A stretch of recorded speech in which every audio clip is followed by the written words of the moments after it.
il a l'idée pour la démocratie. C'est pas bon. C'est qu'il n'a pas amené la démocratie dans notre pays. On ne peut pas parler d'un père de la démocratie sans pourtant parler de Etienne Tshisekedi. Les vrais pères de la démocratie. Président honoraire Joseph Kabila Kabila. Sans parti pris dans le bien amour ya Congo.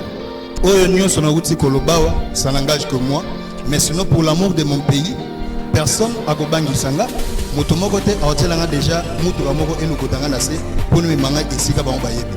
Bango nyonso na lobi pona mboka eza toujours pona intérêt général ya mboka. Pona vérité, libération mboka na biso. Nyonso na lobi na intérêt ya mboka. Matondo bakongomani boye malamu na politique na bino loba pona mboka tokutani lisusu mokolo ya lelo kaka na cadre ya ko loba kolobela mboka na ndenge longobani boye ba eteli to baka des sujets to ba dossier ya Constant Mutamba oyo avant comme ministre azaki populaire ako ministre aza populaire et lelo même oyo aza sous-ministre te mais azana popularité moi au saranaté du jour au jour tout de gauche à droite. C'était le 27 oyo il fallait la cour à se prononcer na sornaye mais la cour et qu'on se prononcer par rapport à la tension cour est décidé bilan et reporté jusqu'au 31 août donc le lundi prochain n'est tokozwa verdict final mais sinon to va toujours ça banalise na plateau on a son ngamogoté rapidement naza toujours na honorable extra parlementaire Fortina Inka Kamina ou Azali ancien secrétaire général d'un parti politique ou Azali Moutambiste le coordinateur national de la Dikomu H26 et Alliance des compagnons de Constant Mutamba. Alors toujours na manakawa poto e baneni ya kolimbo la makambo avec sujet bokola na sujet ba ko afficher ngokuna ba tulobiete l'arrestation à qui profite l'arrestation de Constant Mutamba hein Glodi Longelo tilanga sujet wana comme ça ba ko mona ba bien o makamuni ntoko la awa donc to de gauche à droite to ba makambo Constant Mutamba tout au long de cette émission on va qui aborder point par point Toyeba à qui profite l'arrestation et acquittement de Mutamba. Donc tout ce qui se passe ici. To rani ba kongomani na internet ba kongolais ba ko ba ete na kongolais mo wa sekisinga a ko ba lobi. Bo lobi ete Mutamba e bimbongo na biso ba kongolais. Mais biso ba kongolais to silikité. To yebisité ya zo ngisambongo na biso to bino Mutamba lobi netinga Mutamba pa na ngazwa. Donc, bon libérer, c'est pourquoi je parle à bas congolais. Donc, on va parler en long et à large tout au long de cette émission. Big dédicace à Madame Maman la présidente Pierrette, hein, Pierrette Oyo Togobe Nazali, honorable Yabana Kikwit, femme très sociale, très sociale. Donc, très bientôt. Kikwit, on va descendre pour nous inaugurer ma œuvre, mais bientôt on a déjà Anakin Awa. Tout ce qu'elle a eu à faire. Oignon soit sali. On va en parler, je vais revenir là-dessus. Mais sans plus tarder, je vais d'abord recevoir mon invité, mon amboka Fortina Inka honorable. Mbote Peboye Malam. Oui, Mbote Mingi, mon amboka Neko Fading, na sepeli susu ndenge tokutani topesika matondo epa nzambe. Et puis merci na ba Congolais nyonso. On a profité kopesa pe Mbote na ngai na ba compagnon de lutte o bazali ba compagnon ya Mutamba. Et nazomona maître Espoir Ngonde, nazomona fondé du pouvoir et na pesi cordon Chris ya dynamique Constant Mutamba bandal na pesi bino bambote tozali toujours ensemble. Très bien, tozali toujours ensemble. Lui c'est Kandebo komona ye azali mutambiste hein. Na moni donc mais quand le monde mutezanga yo. Au moins idéologie bayakala toujours ils ont la carte ya masolo. OK, ils ont la carte vraiment ya masolo quoi. Voilà, alors moi na mboka Fortina Inkaka toko la ensemble na yo na bakongomani procès ya Constant Mutamba depuis bandaka tilelo et c'était prévu la cour et s'est prononcé mais cour et s'est prononcé c'était quoi la cause où il savait que le cours est reporté, le verdict final où il fallait dans le 27 au 31 août. Oui, merci beaucoup pour la question. Anna, nako bandalisu ko pesa ba Congomani. Merci mingi parce que mobilisation oyo esalamaki lobby nanto monelo ko alati. Ba makambo esalamaki lobby makambo bando salama na temps ya Lumumba esalamaki pe na époque ya fait Etienne Tshisekedi nde to ande ko mona ba biloko sama ki lobi batu batiki bandako ba maman parce que kolobaka o ba jeune tozaki ka ba jeune té couche nyonso ya population congolaise azaki lobi na nzela pona ko accompagner mwana mboka Constant Mutamba Tungunga o akende ko répondre pona ko yoka décision. Alors pona kozonga na question na yo, alors biso nso tozaki na kati ya salle qui mi apezalaki malgré la police se déployaki comme si bazo kende bunagana na habité na armée pays qui intervenir na ba blindé chose o tozo déplorer vraiment makasi. Alors to fanda ki na kati ya salle à un moment donné to moni communication et ko sala makeno ba reporter pour 5 jours arrêt à court. Alors être au meki kolande la moi muke balobi ke za problème ya organisation. Donc moni ba juge il faut ba joa temps na bango penda ya ko expliquer pe décision na bango wana eza motivé par rapport à quoi o ba ko ba quitter moi na mboka Constant Mutamba parce que biso sotozo zelandi ya kitima na ye. Ah bino boko za activement na condamnation mais activement na ye. Le chef de l'État Félix Antoine Tshisekedi Tshilombo et les peuples congolais que nous sommes, nous attendons tous l'acquittement de Constant Mutamba. Maintenant, comme chef de l'État, l'homme, la personne n'a même pas encore parlé, n'a même pas encore dit son dernier mot. Et le chef d'État a osé l'acquittement de Mutamba en silence. Non, Nalobakangwa, chaque fois, le chef de l'État Azad nationaliste et il respecte la séparation du pouvoir. Il n'est pas un dictateur. Ba cause et tribunaux et institutions ou les indépendantes. Makambrezo kende ndenge tozo moni la ngwezo kende. To moni biso nyonso procès parce que tozalaki wana présent depuis le parquet près de la cour de cassation na instruction ya dossier et to ke wana tozalaki wana na cour de cassation pona ba poursuite judiciaire. Biso nyonso to landi makambo nyonso depuis l'Assemblée nationale, ndenge ba piétiner constitution, ti na niveau to komi lelo, ba congolais nyonso ba yebi vérité. Chef de l'État akoyi koloba kaka te.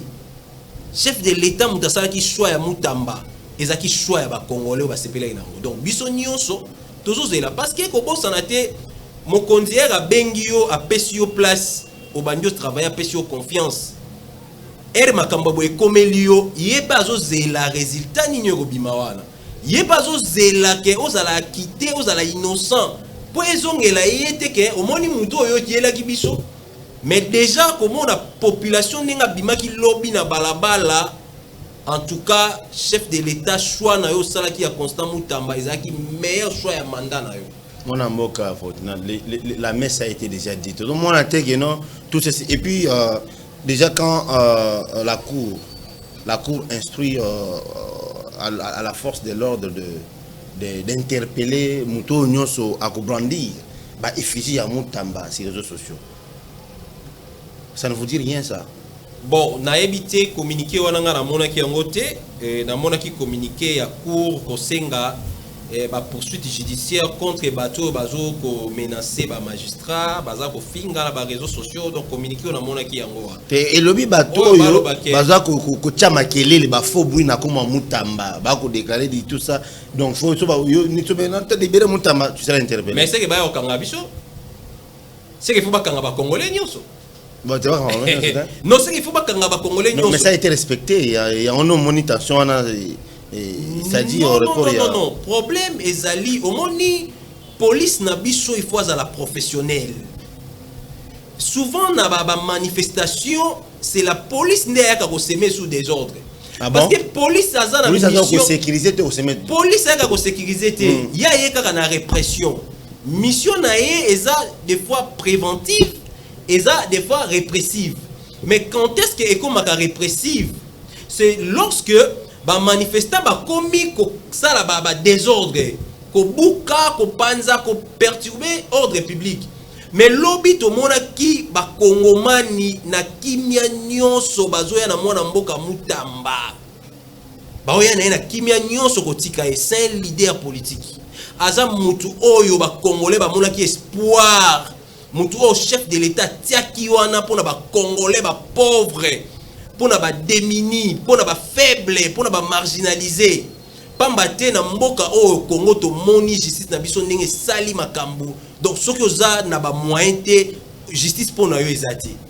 Alors les Congolais o ya ba pauvres ya ba faibles ba se retrouver na ba problème belé.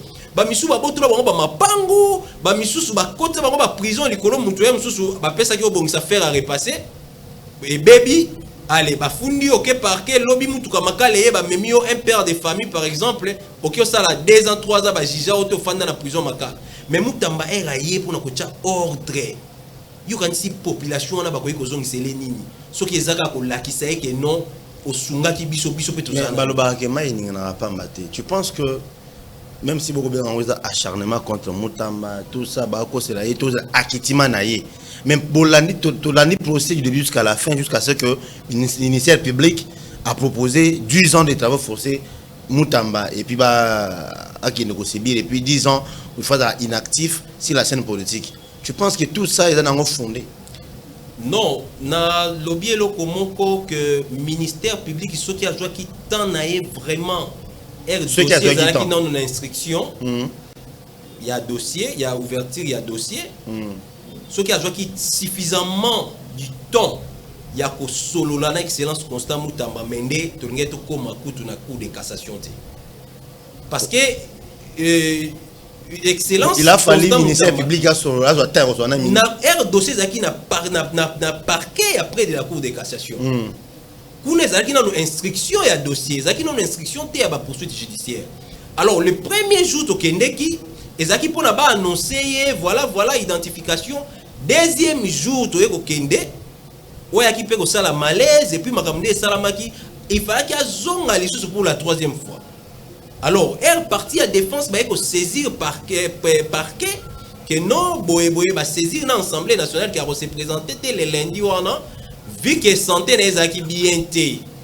Omoni mbala moko to moni pour réquisitoire il y a une poursuite judiciaire contre Mutamba dans l'Assemblée nationale. Alors que ceux qui ont suffisamment du temps, il y a que solo la mwana mboka Costa Mutamba, erreur, manque, il y a argument au ministère public à Zanga qui pendant procès oyo. Mais ne makambole linga isala matin. Très bien. Ce que mwana mboka Fortina Inkaka. Na bi to na temps ebele te liboso TV awa. Nongeza muke mais na nito mamoza mutuya tiba oche biso photo Mutamba ulinga Mutamba mingi je crois. Oui, Constant Mutamba c'est un jeune révolutionnaire et ngapé naza jeune je suis un révolutionnaire donc toujours partager presque même courant politique même idéologie. Est-ce que oyebi ke ninga bon a ta prison abimate? Mais ceux qui à côté prison ils a fin du monde té mais à côté prison na eloko o asali na likambo o asali ceux qui a côté prison pour plaire à un réseau mafieux ya bato ba se croire que baza puissant na mboka oyo koleka peuple wana ekosimba te. Alors aujourd'hui vous êtes déterminé toujours à accompagner vision pour ya Mutamba. Il se peut que le 31 août et qu'à côté boloko vous allez toujours continuer avec cette même opulence ou soit beaucoup 2 heures on a manqué comme font les autres. On a vu quand Kamera a été arrêté, les membres de son parti, à chaque prise. Mais il y avait certaines personnes qui déterminaient toujours. Alors on se pose la question. Pendant que Mutamba était au pouvoir, la Nojek était inexistant sur la scène politique. À part donc il était trop visible que son parti politique. Et on se pose des questions. Les lots ceux qui est que enfermé pour quelque temps. Est-ce que son parti, sa famille politique, et la PPRDT? Merci beaucoup pour la question, Anna. Elle est vraiment pertinente. Et mon souhait est que Constant Mutamba Tungunga ou excellence Constant Mutamba azala acquitté. C'est ça mon souhait. Mais à ce qui concerne la lutte, si la lutte va continuer ou ça va s'arrêter, moi je ne suis pas membre du parti Nojek. Ah, ok. Donc je ne peux pas engager Nojek dans le baquet. Ceux qui Constant Mutamba Bakangiye, Nojek et Kufa ou Katana, non. Parce que na kata Nojek, eza na batu oyo babandi lit lelo. Très bien, place on a Fana Bongissa. Comme tu n'es pas membre de l'OGEC, mais j'allais plutôt dire du Como H26. Oui. Qui est implanté plus que le parti, parce qu'il doit tout le monde a la même vérité. La structure dont ils ont géré, c'est que ils ont combo à Moutamba. Ils allaient mieux implanter plus que le parti de Moutamba. C'est quoi la magie? Oui, il faut comprendre que Tozana place auto-outil quelque part. Parce qu'il y a toujours un point de départ. Tozana place auto-outil, donc Tozana parcours politique au Tozana Ngo. Tozana carnet d'adresse politique. Où est sali que lelo na savoir na biso o ya muke Tozana Ngo. Na influence au Tozana Ngo. Na collaboration au Tozana Ngo bande comme susu. Nde omoni dikomu H26 présentement eza na 20 provinces. Parce que Tozana ba objectif na biso au Tozo projeté d'avenir. Il y a toujours travaillé sur ça. Donc, tout travail 20 sur provinces. Est-ce que donc vous avez déjà légalement connu Flonandé, acte authentique déjà tout normal? Bon, jusqu'à présent, toujours zélandais bas document. Donc, ils sont en cours, mais. Na si tu il a dit comment à Moutamba et moi ministre bozu documenté. Moi na Fortuna. Bon, wana eza entre guillemets oebina. Il y a un salaki au salaki lobbying n'est que to au salaki baboya qui va gagner porte. Non, il faut comprendre que batu mingi o bazaka na entourage ya bakonzi balingi pe ko kangela bakonzi ba porte na ba soutien mususu. Ah, c'est aux arrêts étouffés. Yango to roya ko comprendre que bakonzi belé ba ka ko réclamer après que entourage na ngai e bandem suko. Et ça, c'est un béret, ou ça, tu bandé au sang. C'est aux alliés étouffés. Mais Bitumbeza a raté partout. Ok. Et tout le monde a raté. Il y a aussi Batu Baromo, on a Moutoumoko, aïe, à outil place Moroboé, aïe, les lots, aïe, Malamoko a s'imposer. Surtout Batumou soit au monde qui aime sous mon toit fort plus qu'enga. Au moment où on a quand même soit empêché. Mais ça, béret. Parce qu'il y a une politique, un leader politique, il a besoin d'entourer les leaders. Très bien. Il a besoin d'entourer des affinités. Ou soit na ba lien ka ya famille mais ozo memelaye lo côté sur le plan politique. Donc to senga pe ba fungolela ka biso ba porte et tozo ya ke pa ba kondi, tozo ya ka soutenir ba kondi, ba ya mbaka biso pe na ba respect na ba considération pour que motiver biso. Très bien. Alors au l'été mingi au soutenir Moutamba mingi. Et aujourd'hui si on vous proposait une responsabilité au sein du parti. Bon, quand de Fortuna, je t'ai vu, bon, tu es vraiment loyal et tout. Alors j'aimerais maintenant qu'au côté de ta vision, tu souhaiterais contenir quelle responsabilité au sein du parti? Bon, ça dépend, il y a vision, il y a autorité morale. Ok. Et je les sers déjà, parce que j'ai une structure qui porte son nom. Et ce qui est au Talika, maman au Moutamba. Alors qu'ils ont la combo dans la tête. Je fais de mon mieux, je fais des dépenses dans ça comme songa moko. Alors ce qui est que moi namboka Constant Moutamba moni que ba service nangai azanango besoin au sein à parti. Ce qui te commis à un moment on a tout solo là, tout ba nini o to sala. Il faut savoir que je suis un ancien secrétaire général donc on a comme secrétaire national T, donc un ancien secrétaire interfédéral T, comme fédéral. On le dit on sait que la responsabilité na yo, il secrétaire général de la partie. Donc NASA déjà un haut cadre. OK. Donc on a ko kitali sous téléphone matin, ça le na ko kitali sous escalier. Très bien, très bien. De Glody pesanga ba image oyo na bi to dia to kabona. Pianga ba image ya école oyo. Je vous rappelle que il y a de jeunes là. Jeune Wana dans kati ya chef de l'État parce qu'on l'appelle l'homme de masculinité positive. Fatih Béton. C'est une dame. Une dame mais pas comme les autres. Une dame très sociale, très jeune qu'elle est, très influente et elle œuvre, elle exerce une œuvre qualitative avec sa fondation qui est les Amis de Pierrette Kimbolo. Honorable Pierrette Kimbolo que je salue là, elle a construit des écoles ici à Massina. Elle est là. À Massina, il y a l'école Saint-Pierrette qui est là. À Menkao, voilà, il y a l'école Saint-Pierrette. À Maluku, il y a l'école Saint-Pierrette. Et lorsqu'on quitte Kinshasa pour la province, le Grand Bandou, on arrive à Kikwit, on trouve, voilà, là c'est en pleine construction, Saint-Pierrette à Kikwit. Et il y a aussi des forages, il y a des centres de santé, il y a des supermarchés que cette jeune dame a construit à Kikwit avec ses fonds propres. Il était candidat candidate malheureux aux élections de 2018 et 2023. Mais elle a été votée massivement. Mais Kadima n'a pas voulu mettre son nom sur la liste des élus. Mais en tout cas, ce sont des jeunes dames qui Fatih Benton a besoin vraiment. Avec sa fondation, elle fait déjà beaucoup. Elle vient d'inaugurer, elle vient de donner les élèves plus de 205 élèves de fournitures scolaires. Alors, nous recommandons ces jeunes dames.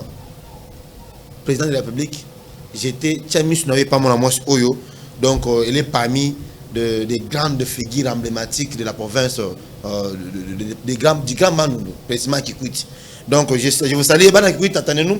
Je crois que très bientôt, très bientôt, nous serons là avec Madame Pierrette Kimbolo à Kikwit pour inaugurer forage, inaugurer, puis il y aura aussi un concert, hein, la musique qui va suivre par la suite, et puis on va vous dire au revoir. Merci, nous sommes de retour sur ce plateau avec mon Amboka Fortuna Inkaka, tout comme il y a Nasuka, presque Nasuka, il y a Manaka Nabiso.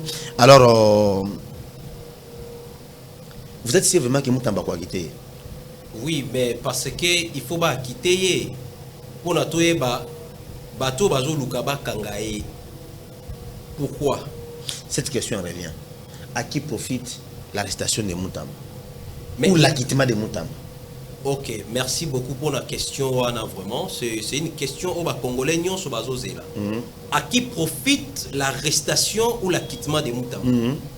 L'arrestation de Constant Moutamba profite aux ennemis de la nation, aux ennemis du régime de Félix Tshisekedi Tshilombo. Quand vous parlez des ennemis là, vous faites allusion à qui? Mais nous sommes tous des Congolais.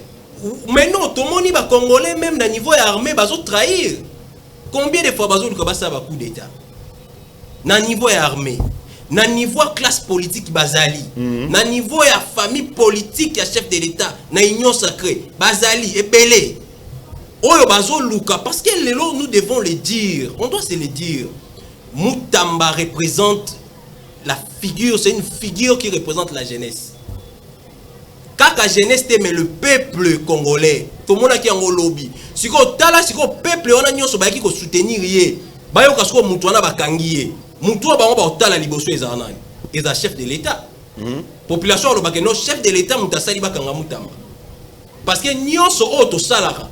Oyo cambia institution ba osala ezo koya na mutu garant de la nation, bien sûr.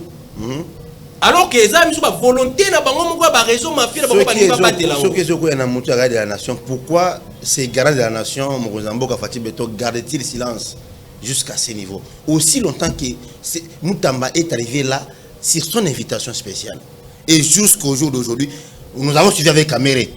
Il disait, il a dit, tu vois, non, tout ça, rétro-commission. Avec qui vient Nabiso Nicolas Kazadi. Il a dit non, c'est responsable, et voilà, voilà. Et pourquoi Moutamba Fatih a gardé silence? Bon, toi, sincère et honnête, Fatih garde silence. Pourquoi jusqu'à ce stade? Bon, silence, Moussou peut-être mon konzakoy koloba pe boité na outi oloba ke mon konzazo respecter séparation va pouvoir. Mais pendant que Moutamba au kon dans zoto, alors Nyonga, il est très mal à l'aise là où il est. Donc ça bien été et son chef garde silence il a à souffrir. Akoya munene Moutamba ko récupérer santé na ye parce que azana population simanaye. Vous savez ezana et lo côté zali kolo koleka le souverain primaire. La population a démontré aux yeux de tous, aux yeux du monde, qu'il soutient Constant Moutamba. Bazong c'est Constant Moutamba sincère parce que Moutamba a servi le peuple.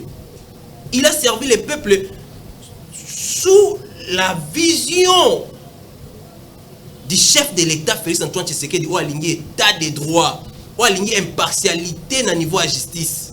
C'est ce que Moutamba fait. Et population wana bato bazo lukaba kanga Moutamba pour créer discorde entre chef de l'État et la population. Yango eloko wana biso totika la kolingango te parce que jeunesse nyo c'est derrière les chefs de l'État. Jeunesse nyo c'est derrière Constant Moutamba et toko barrer route na ba plan na bango ya mabe pour na ba kota division entre les chefs de l'État et la population. Et loko etikali na bango yango wana kaka. Et loko bazo zanga na minute oyo ba tchaka mundelu entre chef de l'État na population. yango biso ba to comprendre eloko wana tolobi ke ekolekate. Nous allons soutenir les chefs de l'État et nous allons barrer la route na ba mafieux, na ba imposteur, bato nyonso ba osala ba biloko ba ennemi ya Congo. O bazo luka ba créer mo eloko moko po lelo muta ko sauter. Soki ba kangi mutamba yeba ke population za la contenter avec le régime. Alors bango prise na bango yango. Bazo zelelo ko ani sala.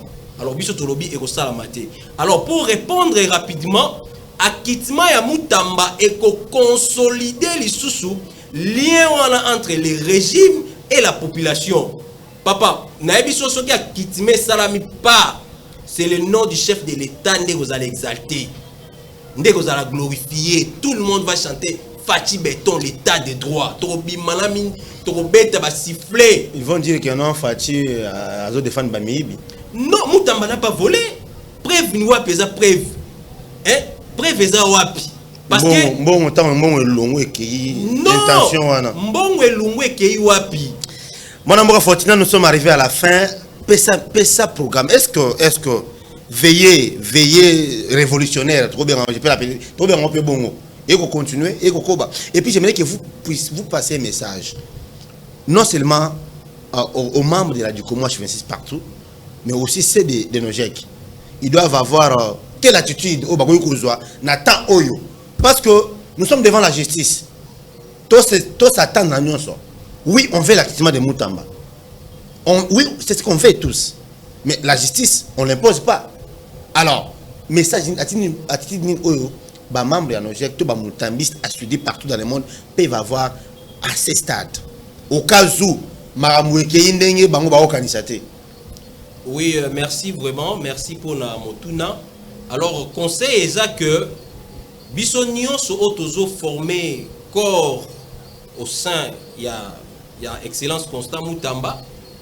Et attitude autre chose, attitude de sérénité. Nous devons être sereins. Nous devons être unis et tous à la compréhensive et puis tout continuer à soutenir l'autorité Nabiso jusqu'à la fin. Jusqu'à la fin, je dis bien jusqu'à la fin. Ceux qui m'ont marqué la Mickey na minute tout rose à la besoin de Makamboanate, même Biso c'est ACSM, Nazasi lobby tout ça qui communiquer conjointement ko, na bande comme ça ba structure réseau soutenir Moutamba. To benga to si ba lamboka ba Kongomani ba nuit. Il y a révolution et ils ont continué dans la résidence. Très bien. Lissou, Nicolas, Lissou. Ce n'est pas parce que report et salami des acquittements. Ils ont continué lit oyo pour que tu arraché acquittement. Parce que la justice est dit au nom du peuple. Et le peuple s'est exprimé hier. Bah là qui si que non, Aza n'a problème ité. Mbongo ezali.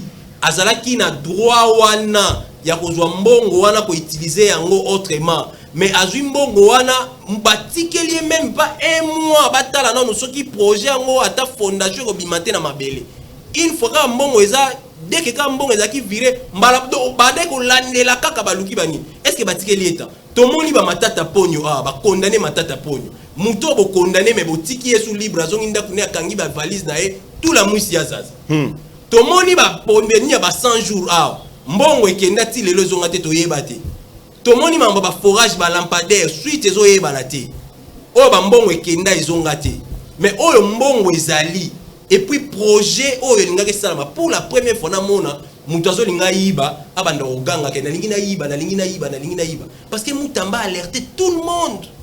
Il a même écrit à l'IGF que mbongo de longue place to landela tout ça il fallait lui laisser du temps. Comme à niveau parce que batikela ki Moutamba tenté bazaki ko zela eka pa dévorer mais aussi mbati. Très bien. Diglo pesa nga fiche oyo ya conférence donc la Sibel Kassai initiative partenaire avec la coordination estudiantine de l'IPEN qui organise une conférence de débat sur les questions essentielles pour le développement de la RDC et les causes qui favorisent cet exode rural dans le Grand Kassai. Donc il y a des intervenants qui sont là. J'appelle la jeunesse estudiantine, que tu sois de l'UNIKIN, de l'UPC, de l'ICC ou de l'UNASIC, de l'UPEN, en tout cas, tu es convié à ces grands rendez-vous, à ces grandes conférences qui, vous voyez, l'affiche est là.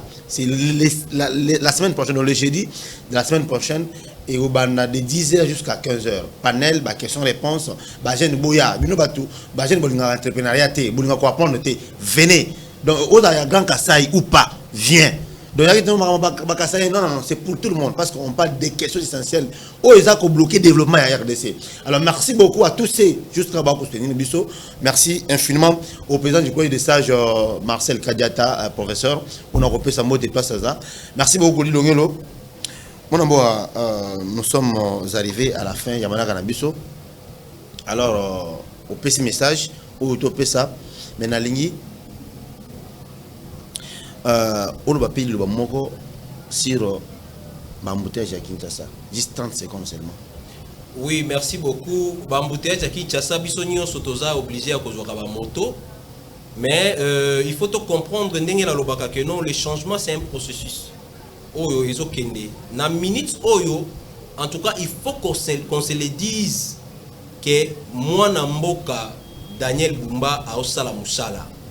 Et puis gouvernement central B et osala musala parce que Kinshasa mobimeza chantier. Ah, yo po nimi Bumba osala musala. Oui, mais Kinshasa mobimeza chantier. Yebisanga commune nini oyo chantier ezate yanzela. Donc il faut tout espérer que naba mikolo ezo yaka tokozashu na point. Comment essayer ça la man des autres? Non, non, non. C'est presque partout un chantier. Non, il y a différentes sociétés qui font ça l'exécution, mais bazo joue déjà bambo na bango. Mais ça là vraiment c'est quoi? Serment. Oui, na lingina loba na ba congolais nyonso to CDT na plan ya ba ennemi ya Congo. O bazo linga ke ba kanga mutamba pour que biso population to loba ke chef de l'état za mabe ndeni nyatiki bakanga mutamba yango to sengi biso nyonso ba congolais to zala na unité derrière le chef de l'état derrière Constant Mutamba to barrer route na projet oyo zo ngo salama plan oyo zo ngo salama ba linga ba déstabiliser pouvoir en place ko kanga mutamba eza ko déstabiliser pouvoir en place ba ennemi baza ebele na opposition na société civile na armée na la police ba ennemi baza ebele yango biso nyonso tozala sima papa mokonzi ya mboka na sima Constant Mutamba ingeta.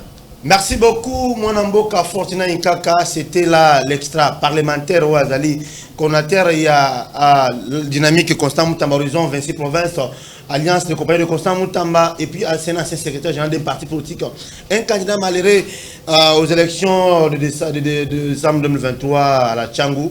Il était là, il a répondu à quelques questions. Alors retrouvez-nous à la résidence de maître Constant Mutamba chaque boutou jusqu'au 31 août. Tout soutenir Constant Mutamba, nous voulons son acquittement. Nous ne voulons pas revivre la même histoire de Lumumba. Mutamba est la seule personne, les seuls jeunes actuellement où Azali qui incarné ma bonne valeur. Et regardez, même les enfants, moi là, quand vous me voyez partout, il y a même des bébés qui m'appellent Mutamba. Donc je me dis, mais comment moi on a des aïe Mutamba? Moi on a des aïe Mutamba. Donc Mutamba, c'est un ange que Dieu nous a envoyé. Que Dieu bénisse la vie de moi du Congo. On se retrouve à la prochaine. Au revoir.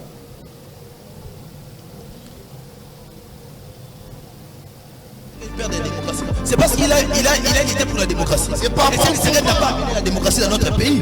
On ne peut pas parler d'un père de la démocratie sans pourtant parler de Etienne Tshisekedi. Les vrais pères de la démocratie. Président honoraire Joseph Kabila Babani. Sans parti pris dans le bien amour et Oyo nyonso na uti kolobawa, ça n'engage que moi, mais sinon pour l'amour de mon pays, personne akobangi sanga, moto moko te aotelanga déjà mutu ba moko eno kotanga na se pour nous manga esika ba mbayebi. Bango nyonso na lobi pona mboka eza toujours pona intérêt général ya mboka. Pona vérité, pe libération mboka na biso. Nyonso na lobi na libération ya mboka.